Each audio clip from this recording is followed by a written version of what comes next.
Now it's people are terrified to go to the hospital. So I've become the emergency room. I'm giving high-dose IV steroids. I'm giving 25 grams of IV vitamin C. But I am keeping people out of the hospital, and I've kept over 2,000 people out of the hospital. And if you look at current statistics, 20 of those people should be dead, and they're not. So I see a lot of high-risk patients. I don't know if you saw my press conference, but I had a woman in her late 60s, diabetic, not taking her medications, came to me with an oxygen saturation of 82%. And she came to my clinic 3 days in a row. She got IV steroids. I gave her 80 milligrams of solumedrol based on the FLCC protocol. Thank you. I gave her 2 grams of vitamin C. I gave her a slew of medications. I threw the kitchen sink at her because she refused to go to the hospital. And in prior times, I would say, you need to go to the hospital, but she refused.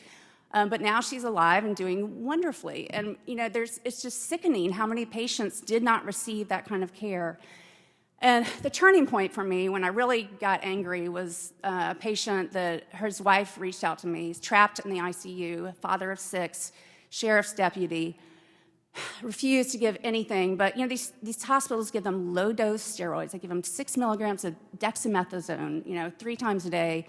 A lot of these hospitals won't even give breathing treatments. It's ridiculous. They won't give them the vitamins. And so basically she called me in desperation, and I testified. She sued the hospital to try to get her husband the medications he needed. I testified. We won. The hospital refused to grant me privileges, even though I have a spotless record. And I was furious.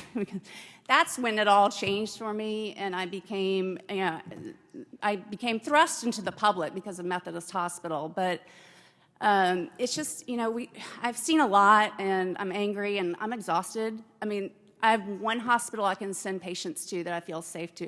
I have one doctor, Dr. Joe Verone, who I trust, that I'll send my patients to, out of an enormous city, and I'm exhausted. I can't find any doctors to help me. It's a huge problem.